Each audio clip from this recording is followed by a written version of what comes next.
Good evening, everyone, and hope you're all keeping safe. Welcome to another session of hashtag Master Talk, our effort to get the best experts from the industry directly to our clients. I'm Angad Bawa and will be hosting you again this evening. In our previous edition, we had a detailed discussion on fixed income, which was very well received by all our participants, and they found a lot of value in that interaction. So, moving on from there, today we would like to focus on the asset class that brings in the maximum excitement along with anxiety, that is equities.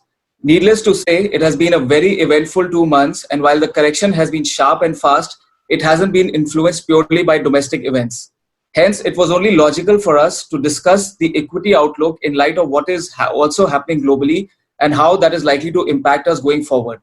And with this thought in mind, our guest speaker today is Mr. Srinivas Rao, CIO Equities, PGIM India Mutual Fund.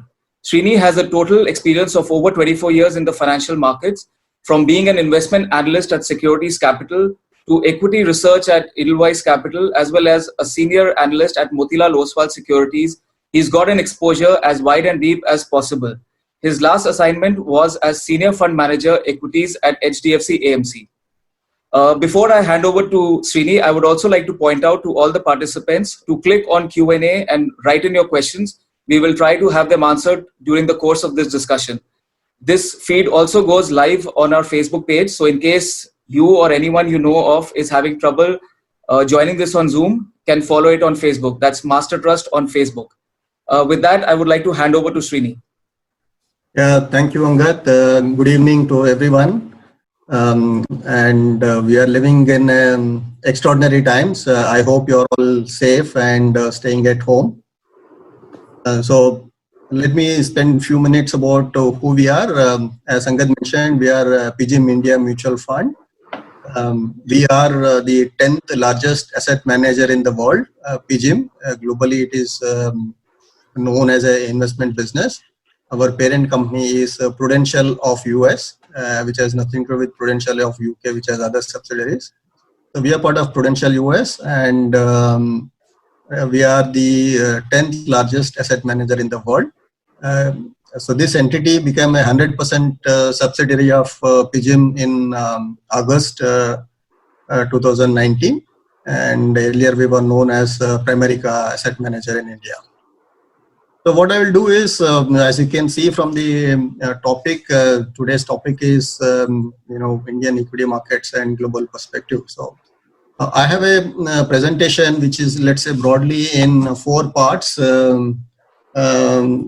First is, what is happening in terms of COVID-19 impact in India globally.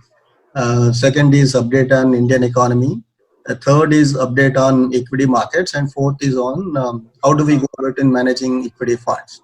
So I will, though I have quite a few slides, I will not go through all of them. I will be brief, cover a few highlights, and finish the presentation so that we can take questions.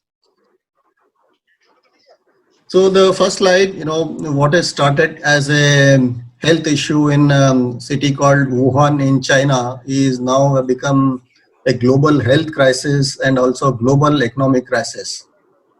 What we used to see in some science fiction movies has actually become a reality. There is a reasonable uncertainty as even today we don't have a vaccine or medicine for this, and that is what is causing a lot of panic also across the world. So the issue is clearly, both demand and supply when it comes to economy. For example, let me take an example of aircraft, flights. There are globally 25,000 commercial aircrafts across the world, of which more than 15,000 are now completely grounded. And they are finding it difficult to find a place to park. Typically when airline is buying flights, they have plan in mind that at least 50 to 70% of flights are in the air, not grounded any given point of time. But today scenario is very, very different. So I'm just giving one example to highlight the kind of world that we are living in. So this will have implications across everything that we do and we see. So today world is clearly, we are living in a different world. World has changed. However, what this slide says is globally, situation is much better. Things are stabilizing. Compared to, let's say, the way we started month of April, there was a panic, whether it is in US, Italy, and many other countries. But now things have clearly stabilized and peak is clearly behind them. So I think to that extent, there is a stabilization at this point of time. So here, I think you see how various governments have reacted. I think this is the fastest response that we have seen in the history. In fact, most of us have the memory of global financial crisis. As Angad mentioned, I've been in the market for now 24 years. I think the recent big crisis that I remember is 2008 global financial crisis. So there also, most governments have taken anywhere from almost 9 months to respond on various measures. Whereas here, in a matter of month, we've seen most governments coming out very, very aggressive packages. And what you see on this slide is, what is this package as a percentage of their GDP. So as you can see clearly, US is leading this. And US central bank is buying corporate bonds. So this is unthinkable, but that is what is actually happening in the world right now as a response to this virus crisis. So as I mentioned, we are a global firm based out of US, and we have in fact 12,000 investment professionals based in US, and quite a few of them are PhDs, etc., seasoned veterans in the field of investments and affiliated areas. And what do they see? And also, we are a 145-year-old organization. So our parent has seen Spanish flu, many other crises, World War I, World War II, and etc., etc. So what is their view on what is happening currently and what is the way forwards? So clearly, point number one is, I think we are at a significant slowdown. I think the April to June quarter is when we will see the worst numbers globally. US also, people are talking about minus 20% GDP. India also, we are talking about close to minus 20-25% GDP. So I think globally, second quarter is going to be the worst. However, I think the entire world is working uniformly to fight this, both in terms of handling the virus and also how do we deal the financial crisis that we have. So central banks, central governments, governments across countries are working in a uniform way to address this challenge. So as you would have seen, April month has seen a very sharp recovery after a complete meltdown in the month of March. So we think we will see this kind of a concerted action along with central banks and governments working, and that would help in markets recovering or market stabilizing. I think this would continue going forward also. So that is the biggest hope that everyone has, that governments will act to contain the damage. So the only worry is, if you have an extended lockdown, I think this is the debate that is going on in India also, whether to extend lockdown or relax. I think if we extend, the consequences, economic consequences are severe. So there is a need for gradual relaxation. Also, I think we all, in saying it, across countries, companies, they need to work, cooperate to ensure that we have an early vaccine and medicine. So coming to India, unfortunately, as we are coming to end of lockdown, we are actually seeing this rapid increase in new cases. So definitely lockdown was helped in containing the spread, but given our own challenges in terms of density, it is not going to be easy, and that's the reason why we are seeing the despite the lockdown, continued rise in new cases. However, see, most of these cases are contained to few districts. As you can see, 40 districts account for almost 74% of COVID-19 cases in India. So yes, there is a problem, but it is there in few pockets. As of today, it is not a pan-India problem.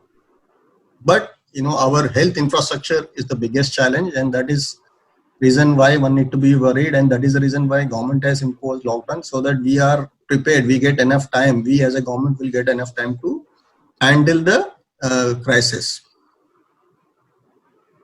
So again, the reason why it is hitting economy so bad is because it is there in the states that matter most in terms of economic activity. So that's a worry. So here we try to give in this slide what RBI and central government have done. I think central bank has done. So central bank has been extremely proactive. I think over the last 3-4 meets that RBI governor held, he made it very clear that RBI will do whatever it takes to see that economy recovers and the liquidity is taken care. So I think on that front they have done a good job. Whether it is moratorium, whether it is the credit extended to NBFCs and MSMEs. So I think we have seen a lot of activity from RBI, and so that will help us to manage this problem. But that is not a complete solution to everything, and government actually, I think, is still a lot is expected from government. Now what we've done here is in this slide, what kind of a lockdown government has imposed versus what kind of a stimulus they have provided to the economy. As you can see here, right hand bottom, unfortunately we are at the bottom. We have one of the strictest lockdowns across. People are not allowed to go out for walk, etc. At the same time, what has government done to incentivize the economy? I think that is the least in terms of fiscal. We've done 1.7% of GDP. So that is the lowest among so many countries that you see. For example, United States is right at the top, and Japan is there. So almost all countries have been much more liberal in trying to revive the economy. Whereas I think we are still waiting. Even last week we've seen changes in the bureaucrats in central government, and we are still waiting for that stimuli package. What we've seen as of now is only a relief package. People are going hungry. You're trying to ensure that they don't go hungry. But how do we revive the economy? We haven't seen much. We are still waiting for that package to come.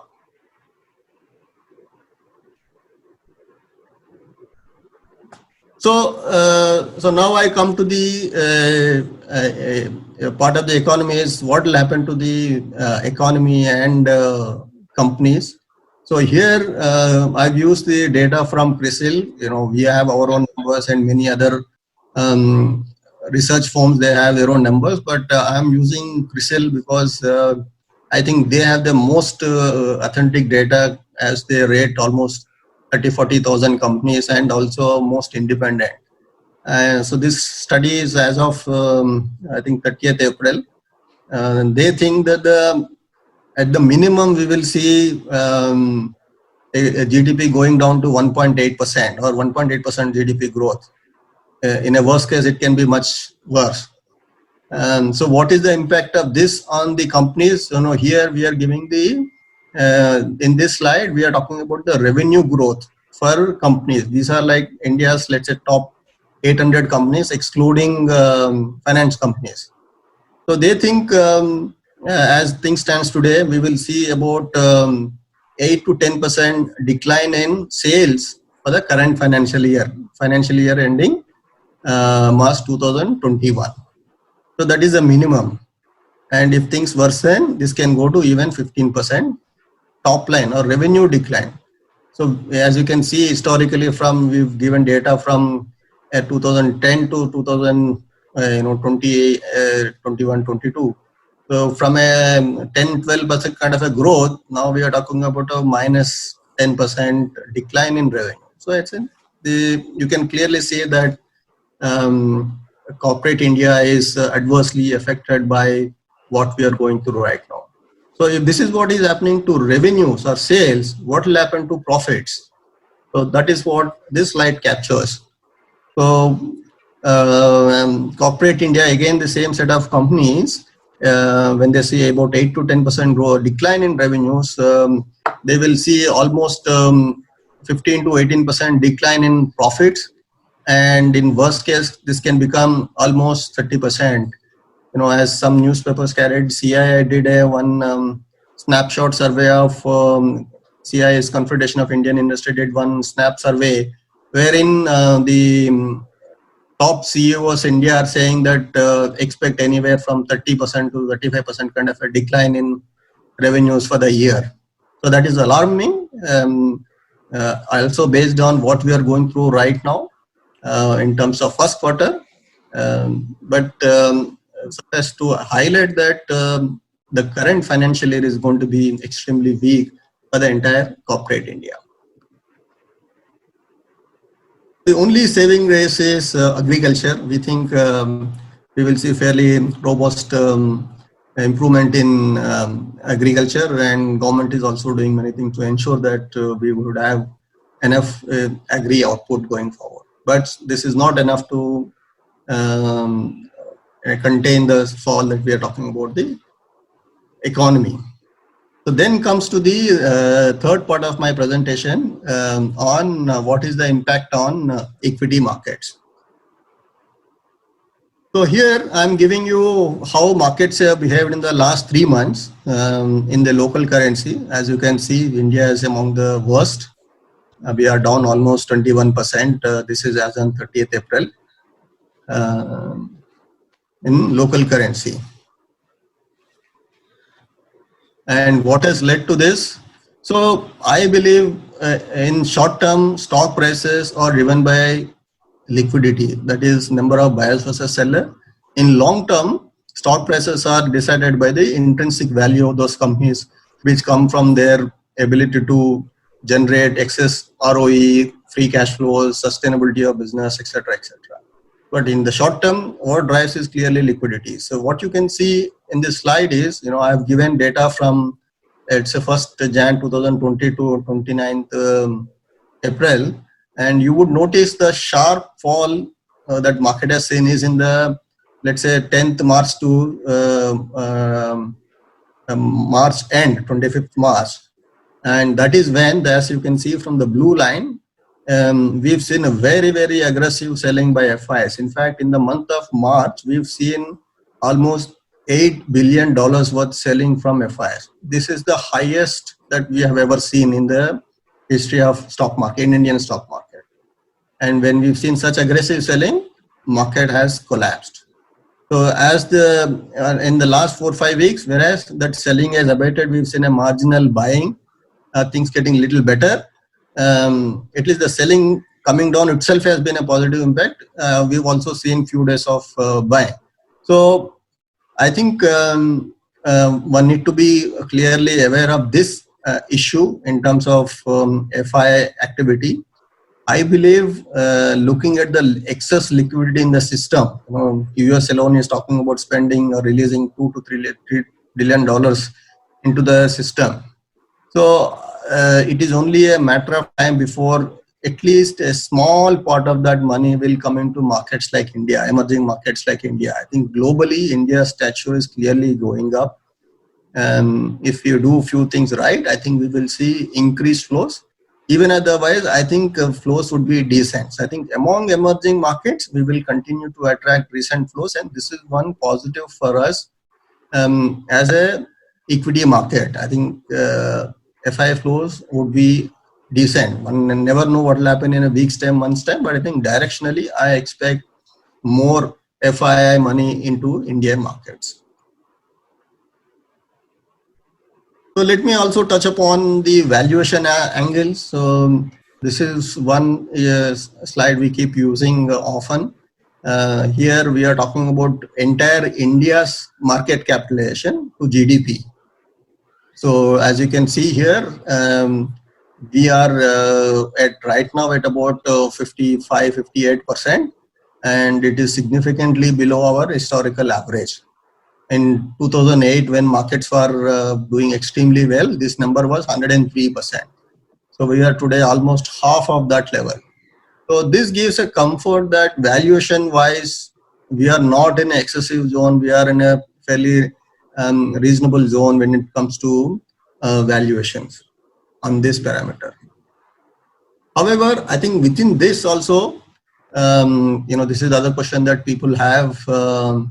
One, how did market behave in terms of price to earnings today versus where it was, and also in terms of price to book. Broadly, these are the two most often used valuation parameters when somebody is looking at companies.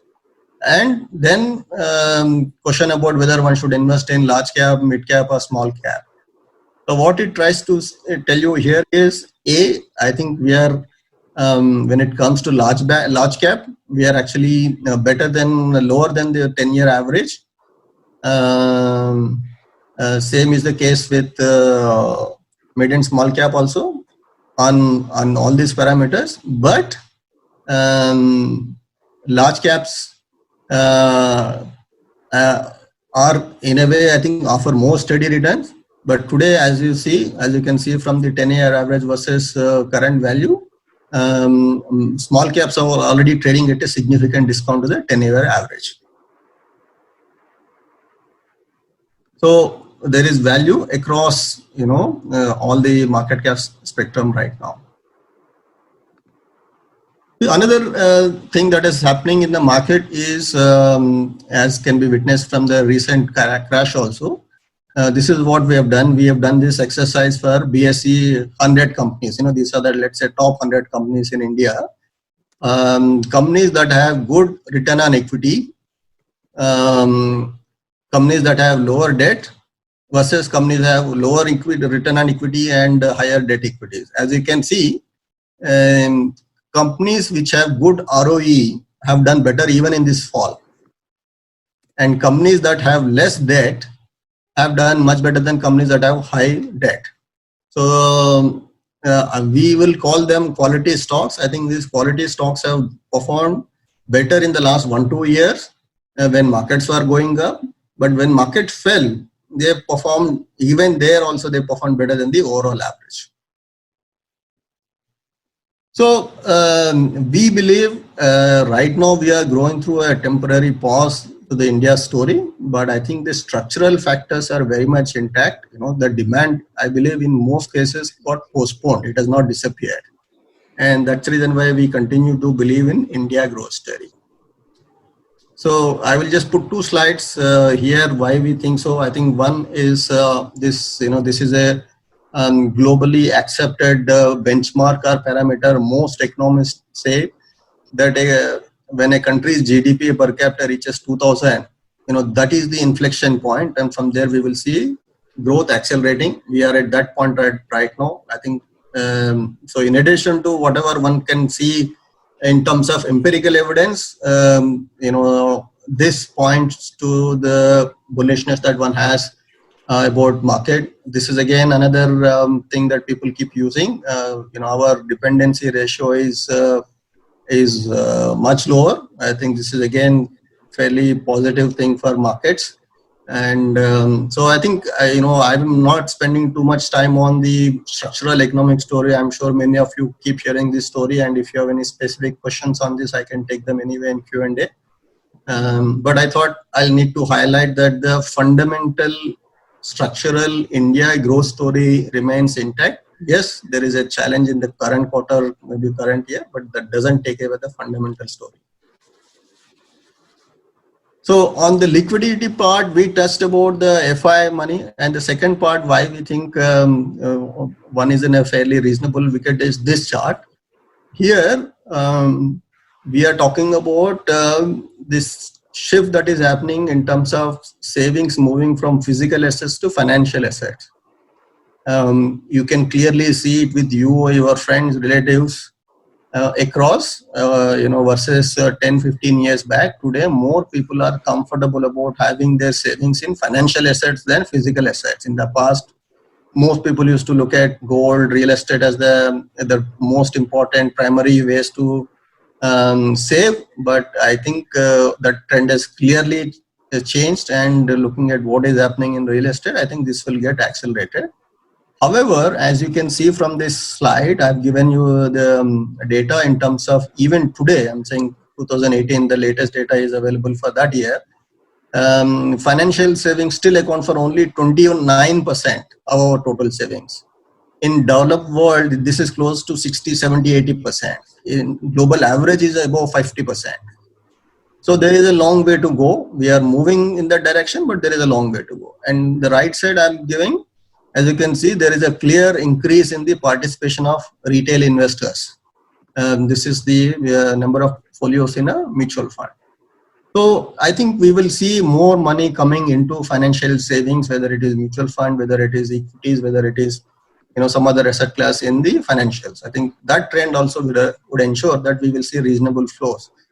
Even in the month of March, we've seen almost all-time high SIP inflows of 9,200 crores into the market. Maybe we will see some dent in April, May, given the disruption. But I think what is very clear is this savings rate will continue to grow into the financial assets. So this is another slide I wanted to touch upon, wherein equities is the only asset class that captures the benefit of human innovation. Including this virus is an example. If vaccine is invented, who will benefit? The company which has invented that company will benefit, and that company's revenues, profits will grow, and company shareholders will see a significant growth in their earnings. But if you're a debt holder, your returns are risk is also lower, but your returns are also limited. So the point here is more about when you invest in equity and equity mutual fund is when you are participating in this innovation, and it is the only way to participate in the innovation. So that's the point that I wanted to make through this slide. So the sharp fall in the month of March has led to panic, and people are rightly so jittered, and also the last 2-3 months disruption has put many question marks on people's mind. I think this also highlights the need for having a proper financial planning, and also need for having a buffer or a buffer money for dealing with situation like this. So I think, yes, I'm positive on equities, but I think asset allocation, diversification, these are also very, very important when one is constructing a portfolio or doing a financial planning. So to summarize on this aspect, what I would like to say is that growth is going to suffer, volatility will increase, second quarter is the worst quarter, and we are all waiting for increased support from government. So this is what I've covered on the virus, its impact on global economy and India. And I'm now coming to, we at PGIM India Mutual Fund, how do we go about in managing our equity funds? So our philosophy is, what we use the term called growth at reasonable price. So this is the framework with which we work. We want growth because investing in equity means you are investing for growth. So that is where growth is important. But at the same time, what price you pay is also very, very important. So we look for sustainable growth potential. We want good return ratios. We are looking with a long-term perspective, not what is going to happen in 1 quarter or 1 year, but a more sustainable period. And we are also looking for reasonable governance in the companies. So, this slide also highlights, markets move in various phases. When liquidity is tight, balance sheet is the most important. Right now, we are in that situation. If you see whether it is Asian Paint, which is the, after Hindustan Lever, most valuable company in that sector, FMCG or consumer discretionary, is saying that we want to preserve cash. So every company, whether it is small, large, medium, is trying to preserve cash and improve their balance sheet. Mr. Mukesh Ambani, RIL, is saying that he wants to improve his balance sheet quality, move towards net debt, and is actually raising money. So quality of balance sheet becomes very, very important in trying times like that one we are having right now. And valuations come later. So when we are looking at evaluating companies, businesses, this is what we look at. In India, land and labor is available in plenty, but the challenge is on capital and technology. So companies that have an edge on these two would tend to do well over a period of time. So we focus on companies that have an advantage in capital and technology. So land and labor is no longer a big competitive advantage. Also, I wanted to highlight how do we go about in making our portfolios. So we, like most other mutual funds, we also have investment universe, which essentially is the list of companies that we as a fund managers can buy in. So that is a pre-approved list of companies. At PGIM India, for a company to get into that universe, we have 3 conditions. First condition is we want the company's debt equity to be less than 3 times, because the lesser the leverage, the better it is. So if it is more than 3 times, we can't invest in that company. This is excluding financial. So that company is filtered out there itself. Similarly, we want that company to have generated operating free cash flows of at least 7 out of last 10 years.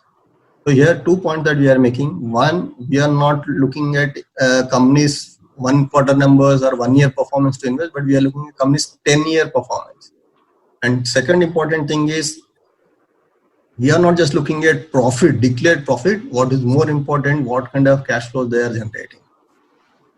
So that's another filter they have. The third filter we have is demonstrated governance. We want to ensure that the promoters' interests are aligned to shareholder interests. So I think that is another thing that we focus on. As a result of these filters, let's say in India today there are about 2,000 listed companies, which could be the potential universe for us, mutual fund. But when we put these filters, we ended up with about 450 companies in our universe. And in our each scheme, we tend to own about anywhere from 35 to 45 companies. So this is how we go about in evaluation and constructing the portfolio. So one is saying that we invest in quality companies. We have this process, that process. Second is actually demonstrating that whether we are actually adhering to that. So here I've given you our 4 flagship schemes: PGIM India Large Cap Fund, PGIM India Diversified Equity Fund, a Mid Cap Fund, and a Long Term Equity Fund, which is also a ALSS fund.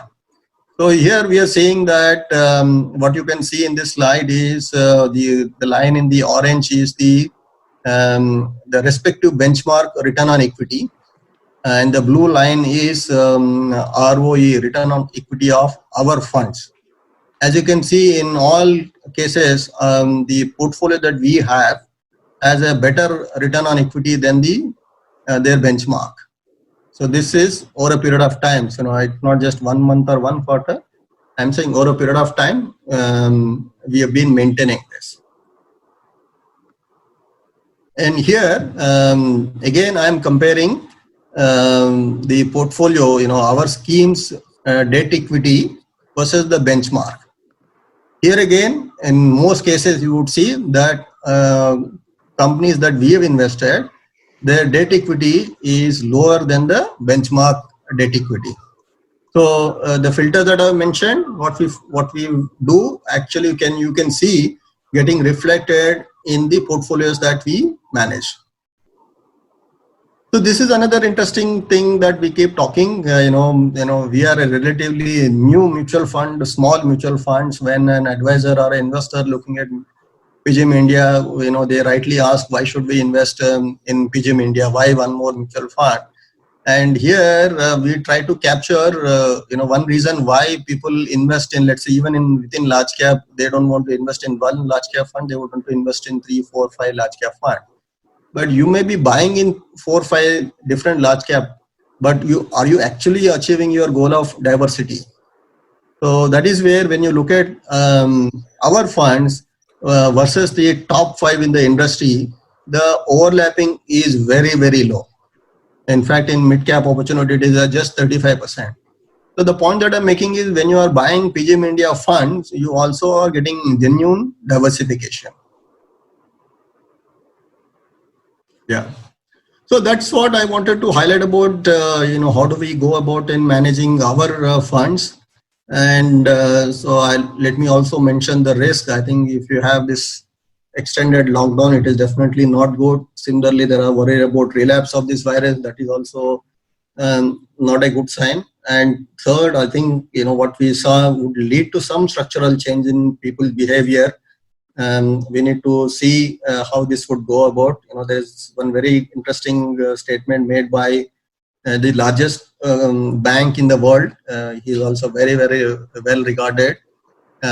He says nobody knows how future will unfold, but at a minimum, we will have a very bad recession and combined with a financial crisis similar to that of global financial crisis. So this is what one expects at a minimum. When we are expecting that kind of a thing, I'm sure we will see a lot of upheaval on various aspects in stock market and other financial market. So these are volatile times. One should be prepared for this kind of a volatility continuing for some more time till we have navigate this challenge that we are going through right now. So let me stop there. This is about team. I mentioned about 4 schemes that so me, Alok and Anirudh manage. And these are the risk parameters of these schemes. Angad, so I am done with the presentation. I think we can open up the floor for Q&A. Hi, Srini. Yeah, thank you so much for that detailed update. So before I start off with the first question, I would request all the participants once again to click on Q&A and type in their questions. So we've started getting some questions. The first one is actually from our MD sir has sent in this question. So the question is that the past 5 years, if I look at mutual funds performance today across the board, across segments, across AMCs, today the performance over past 5 years is almost zero for most schemes. So what is the strategy for such an investor going forward? Should he stay invested? Should he look to diversify, switch out his investments, wait for the opportune time to come back in? Also, what is the advisable mode of investing right now? Should one go lump sum, SIP, STP? So what is it that you feel is the right way to get into an investment right now? Yeah. So good question, interesting question. I think this is also a challenge that we are all doing. I'm dealing. I'm sure you are also dealing with your customers. When investor puts money in mutual fund, in the past we used to say, come with a long-term view, and when you have a 5-year view, you tend to make money. But now we are after 5 years also, when investor is not making money, it's a genuine worry that one will have on what is happening. So having accepted that it is a concern, let me also point out that stock market returns are never in a steady one way. We will always see this ups and downs. So depending on what time frame from, returns will look very different. So if you have come in, let's say 2013, then things would be very, very different versus if you have come in the October 2014 after the result. So the point that I'm saying is, yes, I think right now returns are looking not good. That is the accepted fact. But these returns are a function of what happens in the economy and to the companies. And also when we have this kind of external crisis, one tend to have definitely a lower returns. I think the best way to look at it is actually the other way. It has been proven clearly and data is there. We can also share that the maximum return one makes by investing in equities is in this first 6 to 9 months after the bottom is made. So the point that I'm making is nobody knows, if somebody tell me, but I know for sure, I was listening to Warren Buffett at the AGM. So he makes this categorical statement that nobody knows when is the bottom going to be made. Nobody knows where will be stock market tomorrow.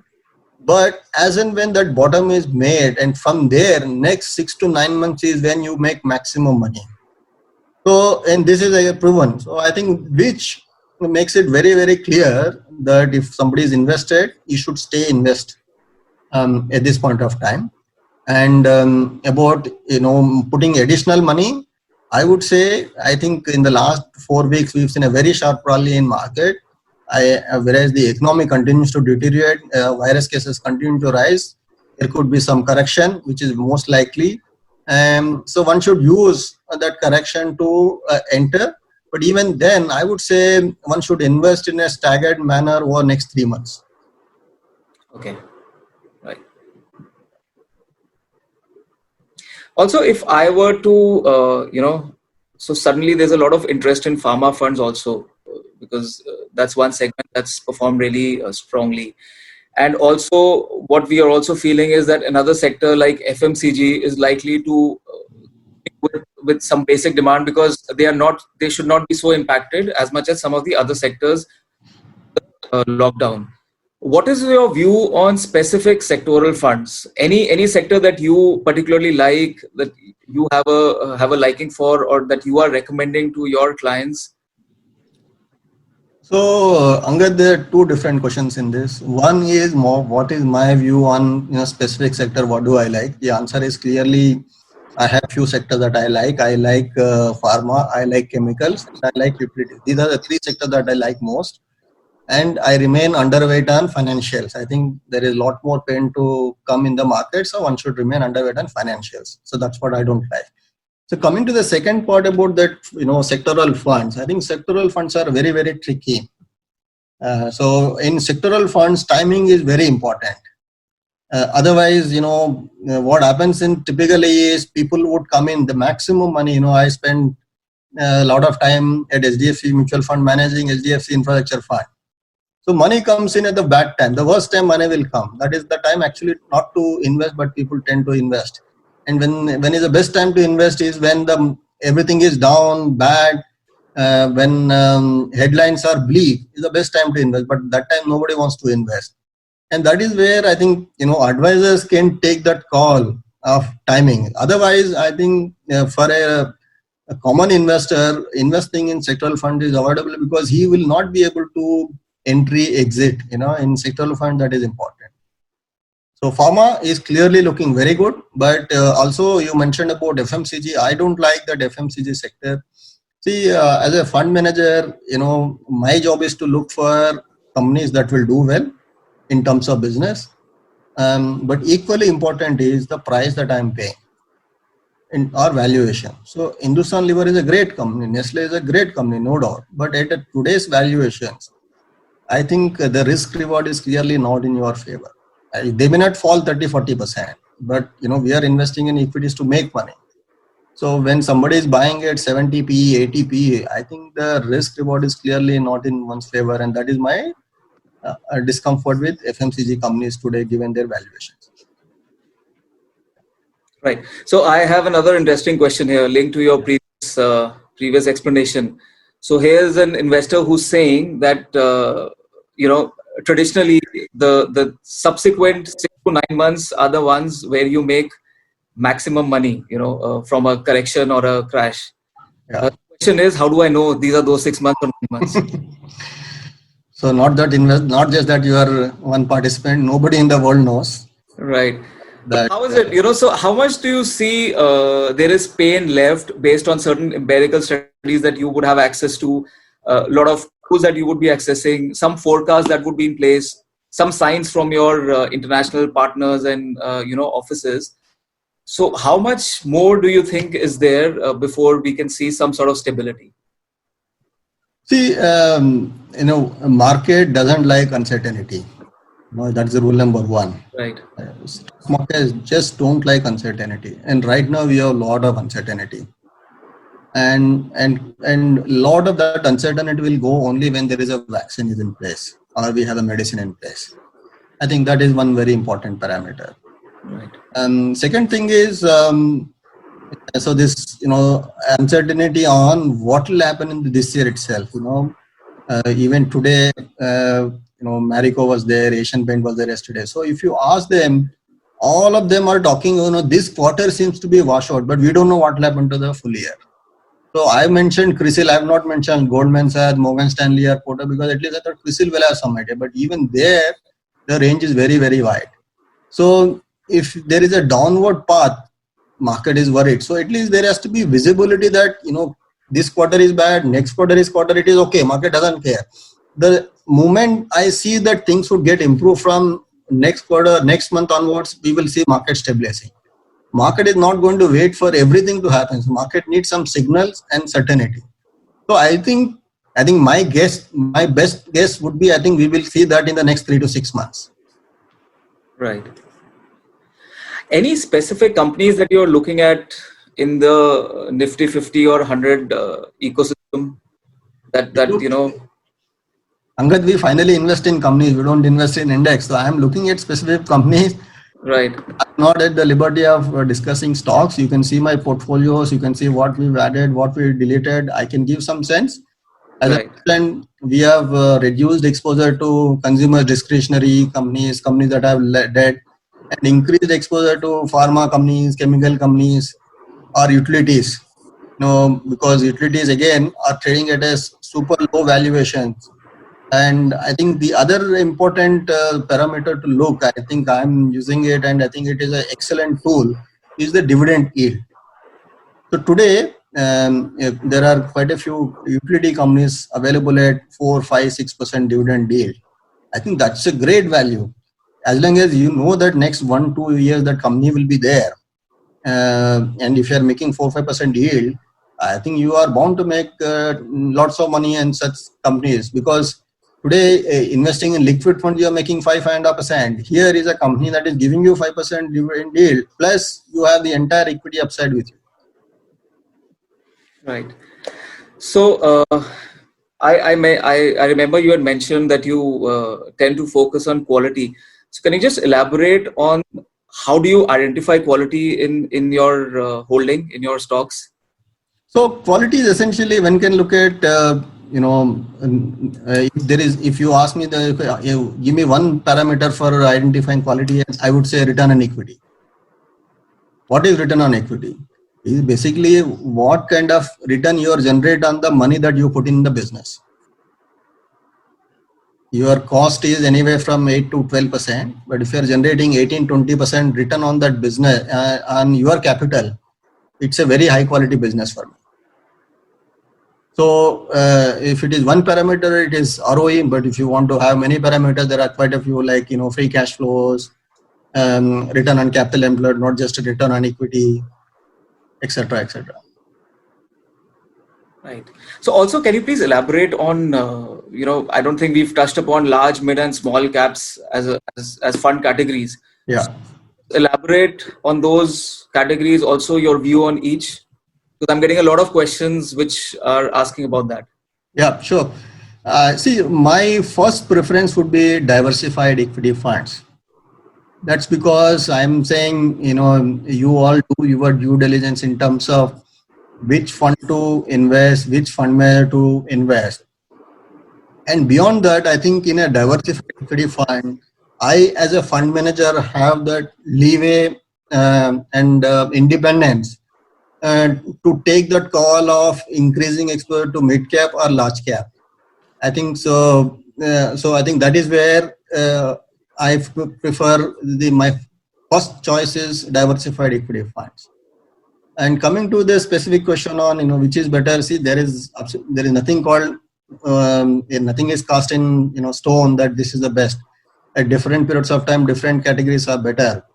Right now, my preference would be for again large and diversified. Small caps have corrected a lot, but I think when economy is going through what we are expecting in terms of 0 to minus 2% decline in GDP, these companies will be hit most. So I think one should avoid taking so much of risk by investing in small caps. So that's where I would avoid small caps. So mid is okay, but mid also will have some challenge, but that's where I would say diversified large cap is better. So also, this is a generic categorization, but what is more important than this category is the, there are two issues. One is, I was mentioned about debt or leverage. If the company has a high debt, I think one should clearly avoid in this environment. Companies that have high debt are avoided. Second is the operating leverage. Let's say, for example, take the example of hotels. It's an extreme example. The fixed cost is so high there. So if 3-4 months business is not there, the company is gone. Airlines. So I think it is what kind of an operating leverage you have. I think that is more important than the size of the company. But if people keep asking about large, mid and small cap, so I would prefer diversified and large cap at this point of time.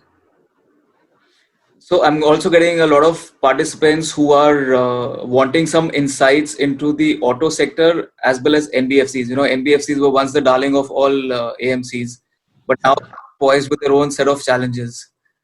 So just your view on both these sectors, please. So let me start with NBFCs. Angad, I have now about 15 years plus as a experience as a fund manager in my HDFC tenure and here. So it's a fact one can verify also. I have never bought NBFCs other than HDFC Limited and LIC Housing Finance. So my logic is simple, and even the NBFC companies are highlighting that. What is NBFC doing? NBFCs are relatively lesser strictly regulated by RBI. Banks have a lot of restrictions and they have all the CRR, etc., whereas NBFCs don't have. So that is on one side. Other side, NBFCs can lend to people more freely than banks. See, the other day, Sundaram Finance MD was on CNBC. So he is asking people, so he is saying when somebody asks them a similar question, he says, let us get it real.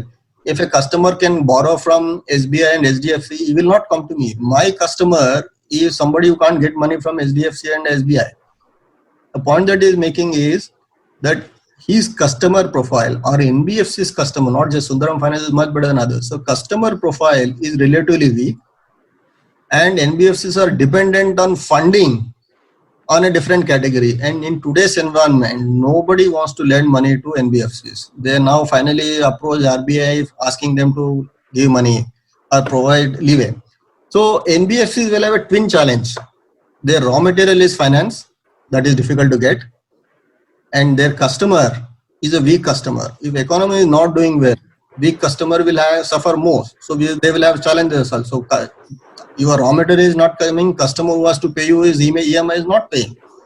So I'm sure they will go through a challenge, and this is not the first time that we are going through a challenge in NBFC. Every 10, 15 years we have this challenge in NBFC, same thing is happening now. So I think I have no problem with that as long as we know what is the risk and what is the price you're paying. So I think maybe in few companies that is already priced in 45 companies that is not priced in. So that is my discomfort with NBFC. I have no issue with the business model. One need to know what is the risk one is taking and what is the price one is paying for that risk. So that's the issue.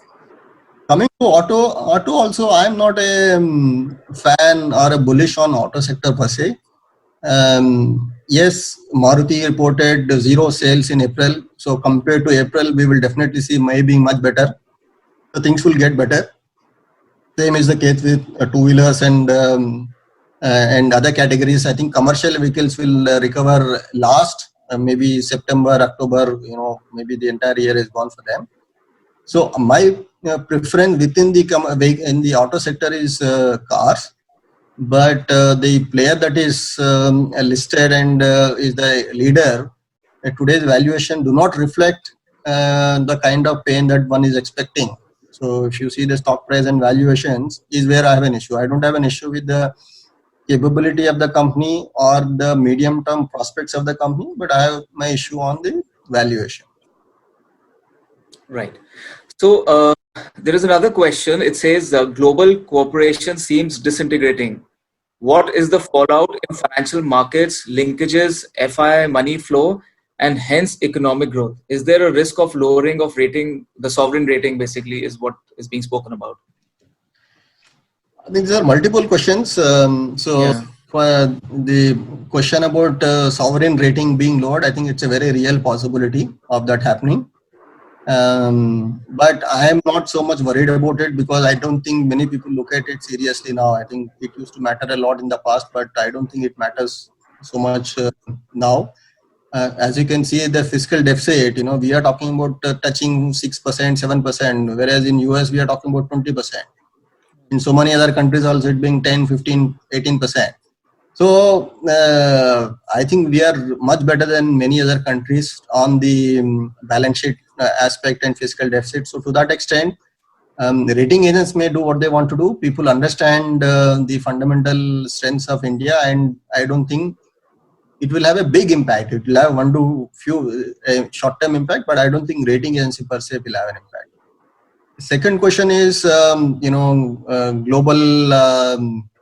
We all used to be one community, or globally everything is synchronized, connected.